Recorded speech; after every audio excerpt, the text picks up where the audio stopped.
എല്ലാ പ്രിയപ്പെട്ടവർക്കും മുരളി നിലനാട് നോവൽസിലേക്ക് ഹൃദ്യമായ സ്വാഗതം. മുരളി നിലനാട് എഴുതിയ പ്രേമപൂജ തുടരുന്നു. അവതരണം രാജീവ് വെഞ്ഞാറമൂട്. ജീവൻ കൈവിരലുകൾ ശിരസിലേക്ക് അരിച്ചു കയറ്റിയിട്ട് മുടി പിഞ്ഞു വലിച്ചു.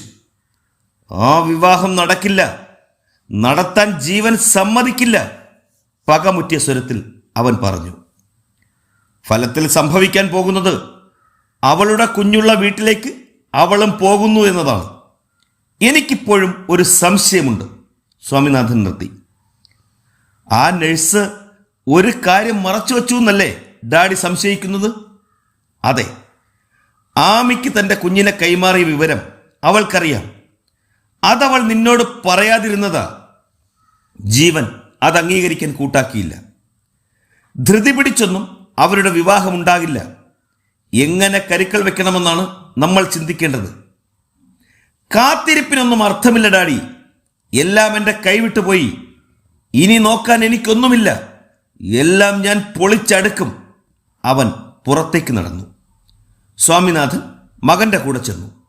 ജീവ, എടുത്തുചാട്ടം ഒന്നിനും പരിഹാരമല്ല. നമുക്കല്പം കാത്തിരിക്കാം. ശ്രീനിവാസ് നിന്റെ മുന്നിൽ യാചനയുമായി വരും. അവൻ ചെന്ന് കാറിൽ കയറി. എല്ലാം പറഞ്ഞുറപ്പിക്കാതെ കളക്ടർ ശ്രീനിവാസ് ഡാഡിയോട് മനസ്സ് തുറക്കില്ല. എൻ്റെ മുന്നിൽ ഡബിൾ പ്ലേ നടത്തിയ അവനെ എനിക്കൊന്ന് കാണണം. ജീവൻ കാർ വിട്ടു.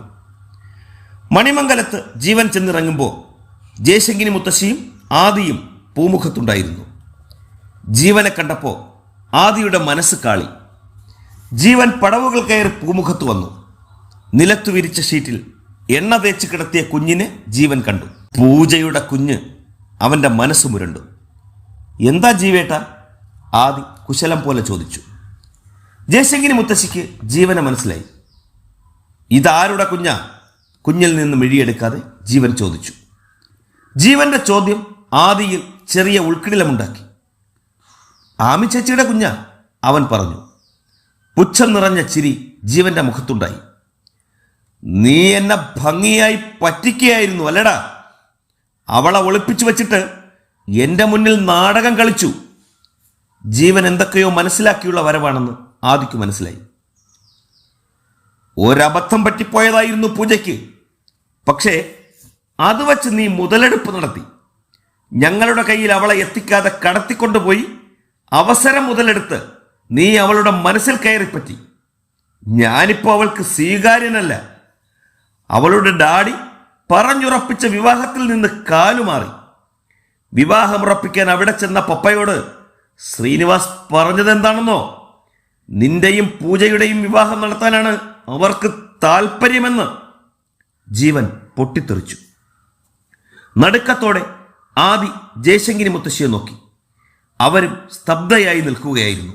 എന്ത് അസംബന്ധമാണ് ഇയാൾ പറയുന്നത്? ആത്മജ പൂമുഖത്തേക്ക് വന്ന് ചോദിച്ചു. ജീവൻ അവളുടെ നേരെ തിരിഞ്ഞു. അപ്പൊ പെങ്ങളൊന്നും അറിഞ്ഞില്ലേ? ജയശങ്കിനി മുത്തശ്ശി വേഗം ചെന്ന് കുഞ്ഞിനെ എടുത്തു. മതമിളകി അവൻ കുഞ്ഞിനെ ചവിട്ടുമെന്ന് അവർ ഭയന്നു. കുടുംബത്തോടെ നടത്തിയ പ്ലേ ആയിരുന്നല്ലേ? ഇവൻ അവളെ ഒളിപ്പിക്കുന്നു. കേസന്വേഷണം അളിയനും. ഒടുവിൽ അളിയൻ ചെന്ന് അവളെ കൂട്ടിക്കൊണ്ടുവരുന്നു. പക്ഷേ റിവാർഡ് വാങ്ങാൻ ഭാഗ്യമുണ്ടായില്ല. ജീവൻ പരിഹസിച്ചു. അനാവശ്യം പറയരുത്, ആത്മജ ചൊടിച്ചു. കെട്ടിയോൻ പോയാൽ എന്ത്? അനിയന് കളക്ടറുടെ മോളെ കിട്ടിയില്ലേ? ആത്മജ കത്തുന്ന കണ്ണുകളോടെ ആദിയെ നോക്കി. ഇയാൾ എന്തൊക്കെയാ പറയുന്നത്? കേട്ടു നിൽക്കുകയാണോ നീ? അവനൊന്നും പറയില്ല. പ്രേമിക്കുകയല്ലേ അവൻ കളക്ടർ ശ്രീനിവാസിന്റെ മോളെ. നിന്റെയും ശ്രീനിവാസിന്റെയും മോഹം നടക്കില്ലടാ. ജീവന്റെ നെഞ്ചിൽ തുടിപ്പുണ്ടെങ്കിൽ നീ പൂജയുടെ കഴുത്തിൽ താലി കെട്ടില്ല. ഓർമ്മ വെച്ച നാൾ മുതൽ ജീവൻ കൊണ്ടു നടക്കുന്ന സ്വപ്നമാണ് പൂജ. ആ സ്വപ്നം നടക്കാതെ പോയാൽ പിന്നെ ഈ ജീവനില്ല. ജീവേട്ടൻ എന്തോ തെറ്റിദ്ധരിച്ചാണ് വന്ന് ബഹളം വയ്ക്കുന്നത്. എൻ്റെ മനസ്സിൽ അങ്ങനെ ഒരു ചിന്തയില്ല. അവൾക്ക് ജീവേട്ടനോട് താല്പര്യമില്ലാത്തതിന് എന്നെ വലിച്ചിഴക്കുന്നത് എന്തിനാ? ആദി പൂർത്തിയാക്കും മുമ്പേ ജീവൻ അവന്റെ ഷർട്ടിന് കുത്തിപ്പിടിച്ചടിപ്പിച്ചു. ഇതുകൂടി ഞാൻ വിശ്വസിക്കണമല്ലേടാ? എന്നിട്ട് അവളെ ജപിച്ചു കഴിയണം. ഇനിയൊരു വിഡ്ഢിയാകാൻ ജീവനെ കിട്ടില്ല. എന്റെ കുഞ്ഞിനെ വിട്. ജയശങ്കിരി മുത്തശ്ശി ഒച്ച വെച്ചു. ആദി നിഷ്പ്രയാസം ജീവന്റെ കൈകൾ പറിച്ചു കളഞ്ഞു. മുഷ്ടി ചുരുട്ടി അവന്റെ മൂക്കിനൊരു ഇടി കൊടുത്താൽ നിലത്തിരുന്ന് മോങ്ങുമെന്ന് ആദി ഓർത്തു. ആദി പറഞ്ഞ പോലെ ആ പെണ്ണിന് നിന്നെ വേണ്ടെങ്കിൽ എന്തിന് നാണം കെട്ട് നടക്കണം? ജയശങ്കിരി മുത്തശ്ശി ചോദിച്ചു. എനിക്കുണ്ടാകുന്ന നാണക്കേട് ഞാൻ സഹിച്ചോളാം, ജീവൻ തിരിച്ചടിച്ചു. ഇവിടെ നിന്ന് ആരും കളക്ടറുടെ മകളെ ചോദിച്ചു പോയിട്ടില്ല. ഞങ്ങൾക്ക് അങ്ങനൊരു ബന്ധവും വേണ്ട. ഇടയ്ക്കിടെ അവൾ ഇവിടെ വരാറുണ്ട്. അത് വച്ചാണ് പറയുന്നതെങ്കിൽ ഇനി അവളെ ഇവിടെ കയറ്റാതിരിക്കാം. അതല്ലാതെ ഞങ്ങൾക്കൊന്നും ചെയ്യാനാവില്ല, ജയശങ്കിരി മുത്തശ്ശി പറഞ്ഞു. പിന്നെ എന്റെ പപ്പയോട് ശ്രീനിവാസ് പറഞ്ഞതോ? ഇവന്റെയും അവളുടെയും വിവാഹം അവർ നിശ്ചയിച്ചു എന്ന്?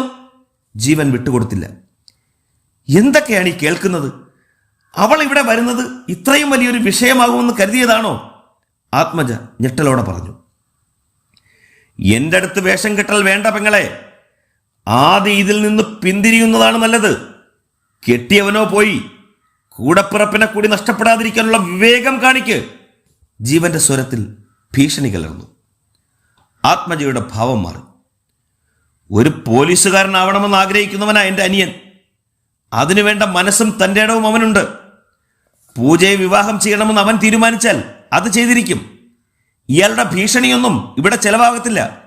ഇയാൾ ഷോ കാണിക്കാതെ പോകാൻ നോക്ക്, ആത്മജ മുഖത്തടിച്ചതുപോലെ പറഞ്ഞു. അവളുടെ അഹങ്കാരം ബലൂൺ പോലെ കുത്തിപ്പൊട്ടിക്കാൻ തനിക്കൊരു നിമിഷം മതിയെന്ന് ജീവൻ ഓർത്തു.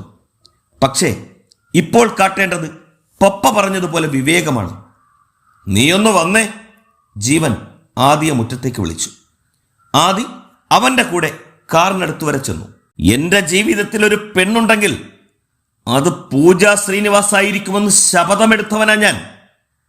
അവളെ മറ്റൊരാൾ തട്ടിയെടുത്താൽ ഞാൻ സഹിക്കില്ല. അത് നീയായാലും മറ്റൊരാളായാലും സന്തോഷത്തോടെ ജീവിക്കാൻ ഞാൻ സമ്മതിക്കില്ല. നീ അതിന് തുനിഞ്ഞാൽ നിനക്കു മാത്രമല്ല നിന്റെ പെങ്ങൾക്കും ദുഃഖിക്കേണ്ടി വരും. ഒരുപാട് ദുരന്തങ്ങൾക്ക് നീ സാക്ഷിയാകേണ്ടി വരും. ഇത് ഭീഷണിയല്ല. ഈ ബന്ധത്തിൽ നിന്ന് പിന്മാറുന്നതാണ് നിനക്കും നിന്റെ കുടുംബത്തിനും നല്ലത്. ഇതെന്റെ അവസാന വാക്കാണ്. ആദി ഒന്നും പറഞ്ഞില്ല. ജീവൻ കാറിൽ കയറി അവിടെ ഇട്ട് വളച്ച് തിരിച്ചുപോയി. ആദി വീട്ടിലേക്ക് കയറി ചെന്നു. ആത്മജയെ നേരിടാൻ അവന് കഴിഞ്ഞില്ല. ഇനി അവൾ ഈ വീട്ടിലേക്ക് വരാൻ പാടില്ല, ജയശങ്കിരി മുത്തശ്ശി പറഞ്ഞു. കളക്ടർ അങ്ങനെ പറഞ്ഞിട്ടുണ്ടാവുമോ? ആത്മജ അമ്പരപ്പ് വിടാതെ ചോദിച്ചു. ഇനി അവർ എന്തെങ്കിലും തെറ്റിദ്ധരിച്ചിട്ടുണ്ടോ ആവോ?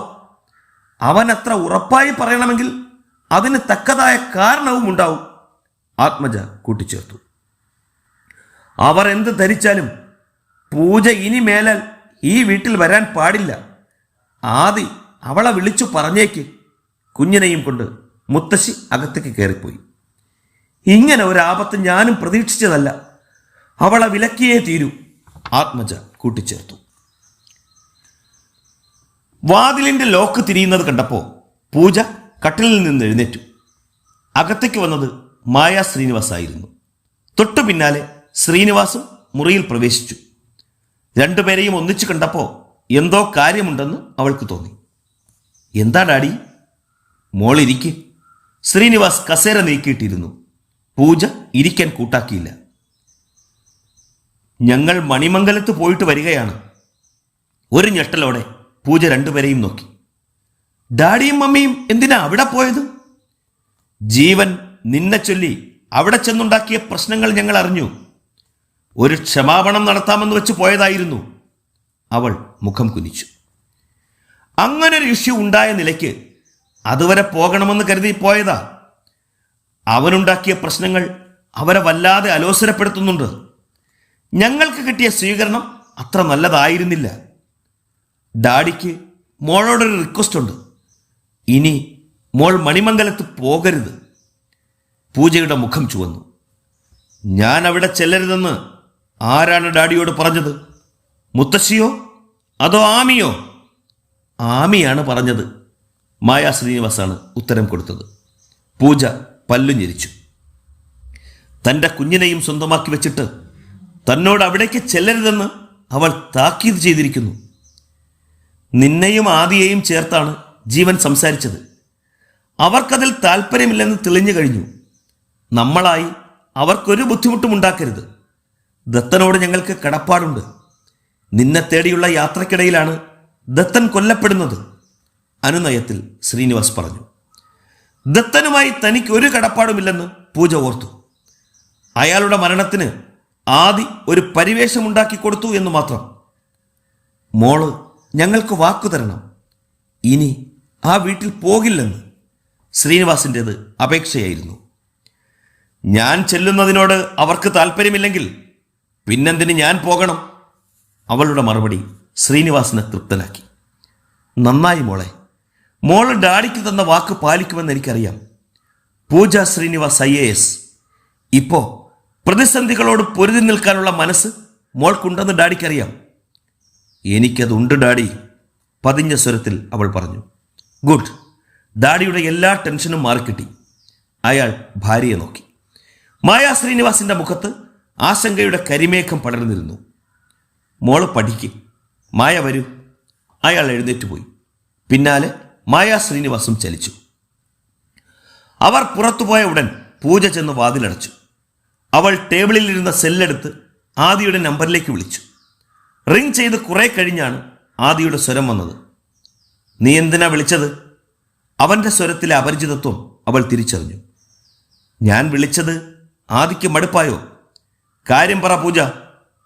എനിക്ക് നിന്നെ കാണണം. നാളെയാകട്ടെ. പറ്റില്ല, എനിക്കിന്ന് ആദിയെ കണ്ടേ തീരൂ. പുറത്തു വരാൻ ബുദ്ധിമുട്ടാണെങ്കിൽ ഞാൻ അങ്ങോട്ട് വരാം. വേണ്ട, ഞാൻ വരാം. ശരി, എന്നാൽ ഇറങ്ങ്. കാണേണ്ട സ്ഥലവും പറഞ്ഞിട്ട് അവൾ കോൾ കട്ട് ചെയ്തു. പൂജ ഡ്രസ്സ് ചെയ്ത് താഴെ വന്നപ്പോൾ ശ്രീനിവാസും മായ ശ്രീനിവാസും ഓഫീസുകളിലേക്ക് പോയിരുന്നു. അവൾ ക്ലാരമ്മയെ ഹാളിലേക്ക് വിളിച്ചു വരുത്തി. അവൾ എന്തിനോ ഉള്ള പുറപ്പാടാണെന്ന് ക്ലാരമ്മ ഭയന്നു. ഞാൻ ആദിയെ കാണാൻ പോവുകയാണ്. ഇവിടെ ആരുമില്ലല്ലോ. മോൾ അവനെ ഇങ്ങോട്ട് വിളിക്ക്, എനിക്കും അവനോട് സംസാരിക്കണം. പൂജ ഒന്നറച്ചു. ക്ലാരമ്മ പറയുന്നത് മോള് തള്ളിക്കളയരുത്. പൂജ സെല്ലെടുത്ത് ആദിയുടെ നമ്പറിലേക്ക് വീണ്ടും വിളിച്ചു. അവൻ്റെ സ്വരം വന്നു. ആ, ഞാൻ ഇറങ്ങാൻ പോവുകയാണ്. ആദി എൻ്റെ വീട്ടിലേക്കാണ് വരേണ്ടത്. ഇവിടെ ഞാനും ക്ലാരമ്മയും മാത്രമേ ഉള്ളൂ. എനിക്കതിന് ബുദ്ധിമുട്ടുണ്ട്, നീരസത്തോടെ അവൻ പറഞ്ഞു. എനിക്ക് അങ്ങോട്ട് വരാൻ ഒരു ബുദ്ധിമുട്ടുമില്ലെന്ന് ഞാൻ പറഞ്ഞതാണല്ലോ. ഒരു തവണ, ഒരേ ഒരു തവണ ആദി ഇവിടെ വന്നാൽ മതി. ഞാൻ കാത്തിരിക്കുകയാണ്. അവൾ കോൾ കട്ട് ചെയ്തു. മോൾ എന്നതാ അവനോട് സംസാരിക്കാൻ പോകുന്നത്? ക്ലാരമ്മ ആരാഞ്ഞു. ആഴ്ചയിൽ ഒരു തവണയെങ്കിലും എനിക്കെൻ്റെ കുഞ്ഞിനെ കാണണം. അതിനപ്പുറം എനിക്കൊന്നുമില്ല. അവൾ സെറ്റിയിൽ ചെന്നിരുന്നു. ക്ലാരമ്മ വിഷമവൃത്തത്തിലായി. ഏറ്റവും നല്ല പരിഹാരമാണ് ആദിയും പൂജയും തമ്മിലുള്ള വിവാഹം. അതിന് തടസ്സം അവൻ്റെ വീട്ടുകാരാണ്. 10 മിനിറ്റ് കഴിഞ്ഞപ്പോൾ ആദിയുടെ ബൈക്ക് വീട്ടുമുറ്റത്ത് വന്നു നിന്നു. ക്ലാരമ്മ ചെന്ന് വാതിൽ തുറന്നു. അവൻ ബൈക്കിൽ നിന്നിറങ്ങി വന്നു. വന്നാട്ടെ, ക്ലാരമ്മ ക്ഷണിച്ചു. ആദി ഹാളിൽ പ്രവേശിച്ചപ്പോൾ പൂജ സെറ്റിയിലിരിക്കുന്നത് കണ്ടു. ചിരിയുടെ നേർത്ത ലാഞ്ചന പോലും അവളുടെ മുഖത്ത് കണ്ടില്ല. അവൾ കാര്യങ്ങൾ മനസ്സിലാക്കിയെന്ന് അവൻ ഉറപ്പായി. ആദി ഇരിക്കെ. അവൻ ഇരുന്നു. എനിക്കൊരപേക്ഷയുണ്ട് രണ്ടാളോടും. സംസാരിച്ച് മുഷിയരുത്. ആർക്കും ഒരു പ്രശ്നവും വരാതെ ഒരു തീരുമാനം രണ്ടുപേരും ചേർന്നെടുക്കണം. ആദിയെ ഇങ്ങോട്ട് വിളിക്കാൻ പറഞ്ഞത് അതുകൊണ്ടാണ്. യാചന പോലെ ക്ലാരമ്മ പറഞ്ഞു. ആദി, ഞാനൊരമ്മയാണ്. ഒരവകാശത്തിനും ഞാൻ വരുന്നില്ല. ഞാൻ പ്രസവിച്ച കുഞ്ഞിനെ വല്ലപ്പോഴും ഒന്ന് കാണാൻ പാടില്ലെന്ന് പറയുന്നത് സങ്കടമല്ലേ? സ്വരം പരമാവധി മാർദ്ദവപ്പെടുത്തിയാണ് പൂജ പറഞ്ഞത്. അവൾ വിവരങ്ങൾ ക്ലാരമ്മയോട് പറഞ്ഞു കഴിഞ്ഞെന്ന് ആദിക്ക് വ്യക്തമായി. എന്താണ് സത്യമെന്ന് ഇപ്പോൾ ക്ലാരമ്മ ഉൾപ്പെടെ നമ്മൾ 4 പേർക്കേ അറിയൂ. ആമിച്ചച്ചിയോ മുത്തശ്ശിയോ പൂജ അവിടെ വരുന്നതിന് മറ്റൊരർത്ഥം കാണുന്നില്ല. അതാണ് ജീവന്റെ വരവിന് ശേഷം അവർ അങ്ങനെ പറഞ്ഞത്. പൂജ അത് മനസ്സിലാക്കണം. പൂർണ്ണ മനസ്സോടെയാണ് നീ കുഞ്ഞിനെ വിട്ടുകൊടുത്തത്. നീ ഒരു അവകാശവാദം ഉന്നയിച്ചാൽ പ്രശ്നം കൂടുതൽ വഷളാക്കാനേ അതുകൊണ്ട് ഉപകരിക്കൂ. കുഞ്ഞിനെ വീണ്ടെടുക്കാൻ നിനക്ക് കഴിയില്ല പൂജ. ഞാൻ നിന്റെ കാല് പിടിച്ചപേക്ഷിക്കാം. ഒരു പ്രശ്നത്തിനും നീ പോകരുത്. അപേക്ഷയുടെ സ്വരത്തിൽ അവനും പറഞ്ഞു. ഞാൻ ഒന്നിനും വരുന്നില്ലെന്ന് പറഞ്ഞതല്ലേ, പക്ഷേ എൻ്റെ കുഞ്ഞിനെ അന്യയായിട്ട് നിന്നെങ്കിലും കാണാൻ പാടില്ലെന്ന് പറയാൻ ആദിക്ക് കഴിയുമോ? അതിനുള്ള മറുപടി ആദി എനിക്ക് താ. ആദി മിണ്ടിയില്ല. ആമി ചേച്ചിക്ക് കുഞ്ഞിനെ വിട്ടുകൊടുക്കുമ്പോൾ എൻ്റെ മനസ്സിലും ചില പ്രതീക്ഷകളുണ്ടായിരുന്നു. മറ്റൊന്നുമല്ല, വല്ലപ്പോഴും ചെന്ന് അവനെ കാണാമെന്ന കണക്ക് കൂട്ടൽ തന്നെ. അങ്ങനെ ചിന്തിച്ചുകൊണ്ട് മാത്രമാണ് ഞാൻ അതിന് തയ്യാറായത്. എന്നെ നന്നായിട്ടറിയുന്ന ആളല്ലേ ആദി. കുഞ്ഞിനെ മറ്റാർക്കെങ്കിലും ഞാൻ വിട്ടുകൊടുക്കുമെന്ന് ആദി കരുതുന്നുണ്ടോ? അതിനും ആദിക്ക് ഉത്തരമുണ്ടായില്ല. അവൾ പറയുന്നത് വാസ്തവമായ ഒരു കാര്യമാണ്. എൻ്റെ കുഞ്ഞിനു വേണ്ടി ഞാൻ അനുഭവിച്ച നരകയാതനകൾ ആദിക്കറിയില്ലേ? ആദിക്ക് പറയാൻ പറ്റുമോ എന്നേക്കുമായി എൻ്റെ കുഞ്ഞിനെ മറന്നേക്കാൻ? കുഞ്ഞിനെ ആമി ചേച്ചിക്ക് കൊടുക്കാൻ ഞാൻ പൂജയെ പ്രേരിപ്പിച്ചിരുന്നില്ല. പൂജയുടെ മനസ്സറിയുന്നത് കൊണ്ട് നിരുത്സാഹപ്പെടുത്താനാണ് ശ്രമിച്ചത്. ഇന്ദുലേഖാന്റിയുടെ തീരുമാനം ശരിയെന്ന് പറഞ്ഞത് പൂജയായിരുന്നു. ഇപ്പോ പൂജയുടെ ഈ മനോഭാവം കൊണ്ട് എല്ലാവരെയും വേദനിപ്പിക്കാനേ കഴിയൂ. കുറച്ച് മുഷിച്ചിലോടെ അവൻ പറഞ്ഞു. അത് കേൾക്കാൻ അവൾ കൂട്ടാക്കിയില്ല. എനിക്ക് ആഴ്ചയിൽ ഒരു തവണയെങ്കിലും എൻ്റെ കുഞ്ഞിനെ ഒന്ന് കാണണം. അതിനുള്ള അവസരം ആദ്യം ഉണ്ടാക്കി തരണം. അതേത് വിധത്തിലായാലും കൊള്ളാം. അവളും നിലപാട് ബലപ്പെടുത്തി. ഇനി അതിന് കഴിയില്ല പൂജ. പൂജയുടെ മുഖം ചുവന്നു. ആദ്യം ഇത്ര സ്വാർത്ഥനും ക്രൂരനുമാകരുത്. രണ്ടുപേരും മൃദുഭാവം വിടുകയാണെന്ന് ക്ലാരമ്മയ്ക്ക് മനസ്സിലായി. ആർക്കും ഒരു ശല്യവും വരുത്താതെയല്ലേ ഞാൻ ആ വീട്ടിൽ വന്നു പോയത്. ആദിയോട് അവിടെ വെച്ച് സംസാരിക്കാൻ കൂടി ഞാൻ തയ്യാറായില്ല. ആമി ചേച്ചിയുടെ സ്നേഹവും പിടിച്ചുപറ്റി. ജീവേട്ടൻ എന്തെങ്കിലും വിളിച്ചു പറഞ്ഞെന്ന് കരുതി എന്നെ ഒഴിവാക്കുന്നത് ശരിയല്ല. ഇനി എനിക്ക് കുഞ്ഞിനെ കാണാതിരിക്കാൻ പറ്റില്ല. പൂജ ശാഠ്യം പിടിച്ചു. എത്ര കാലം പൂജയ്ക്ക് കുഞ്ഞിനെ കാണാൻ പറ്റും? അവൾ അവനെ തറപ്പിച്ചു നോക്കി. അവൻ വളർന്നു വലുതായാൽ കുഞ്ഞെന്ന പൂജയുടെ വികാരത്തിന് എന്ത് പ്രസക്തിയാണുള്ളത്? പൂജ ഉള്ളാല ചിരിച്ചു. ആമിയുടെ കൂടെ അവൻ എന്നും കഴിയുമെന്നാണ് ആദി കരുതുന്നത്. 3-4 വർഷങ്ങൾക്കുള്ളിൽ താൻ കുഞ്ഞിനെ കൈക്കലാക്കില്ലേ? പൂജ എന്തെങ്കിലും പറയും മുമ്പ് ക്ലാരമ്മ ഇടപെട്ടു. എല്ലാറ്റിനും പരിഹാരമായിട്ടാണ് മോളുടെ ഡാഡിയും മമ്മിയും ആദിയുടെ വീട്ടിലേക്ക് വന്നത്. നിങ്ങളുടെ വിവാഹം. ക്ലാരമ്മ ശബ്ദിച്ചു. പൂജ ആദിയുടെ മുഖത്തു നിന്ന് നോട്ടം മാറ്റി. ആദി നിലത്തേക്ക് മിഴിയയച്ചു. ഈ പ്രശ്നത്തിനുള്ള ഏക പരിഹാരം അതുമാത്രമാണെന്ന് ആദി മനസ്സിലാക്കണം. പൂജ ആ വീട്ടിലെ ഒരംഗമാകുന്നതോടെ എപ്പോഴും കുഞ്ഞിനെ കാണാം. രണ്ടമ്മമാർക്ക് ഒരു കുഞ്ഞെന്ന മട്ടിൽ ഒന്നിച്ച് ജീവിക്കാം. പക്ഷേ അതിന് തടസ്സം പറയുന്നത് ആദിയാണ്. ക്ലാരമ്മയുടെ മുഖത്തേക്ക് പെട്ടെന്ന് ആദി നോക്കിപ്പോയി. ഞാൻ എന്തു പറഞ്ഞെന്നാണ് ക്ലാരമ്മ അർത്ഥമാക്കുന്നത്? പൂജയോട് ആദിക്ക് ഇഷ്ടക്കേടൊന്നുമില്ലെന്ന് ആരെക്കാളും നന്നായി ഈ ക്ലാരമ്മയ്ക്കറിയാം. മനസ്സുകൊണ്ട് ഒന്നിച്ചൊരു ജീവിതം നിങ്ങൾ ആഗ്രഹിക്കുന്നുമുണ്ട്. ഇല്ലെന്ന് നെഞ്ചിൽ കൈവച്ച് ആദിക്ക് പറയാമോ? ഏതാനും നേരത്തെ നിശബ്ദതയ്ക്ക് ശേഷം ആദി മൗനം ഭഞ്ജിച്ചു. ഞാൻ നിഷേധിക്കുന്നില്ല. പൂജ ഒരു മാത്ര അവനെ നോക്കി മിഴി താഴ്ത്തി. പൂജയുടെ മനസ്സിലും അങ്ങനൊരാഗ്രഹമുണ്ടെന്ന് എനിക്കറിയാം. ആദിയോടുണ്ടായ ഇഷ്ടം കൊണ്ടാണോ മണിമംഗലത്തെ കുടുംബത്തിലെ ഒരംഗമാകാനുള്ള ആഗ്രഹം കൊണ്ടാണോ എന്നൊന്നും എനിക്കറിയില്ല. ചിലപ്പോൾ കുഞ്ഞിൻ്റെ സാമീപ്യം കൊതിച്ചുമാവാം. എന്തായാലും ആദിയെ വിവാഹം ചെയ്യാൻ പൂജ ആഗ്രഹിക്കുന്നു. ക്ലാരമ്മേ, പൂജ പെട്ടെന്ന് വിളിച്ചു. മോളിപ്പോൾ ഒന്നും പറയണ്ട. ഏറ്റവും നല്ല പരിഹാരം ഞാൻ പറയുന്നത്.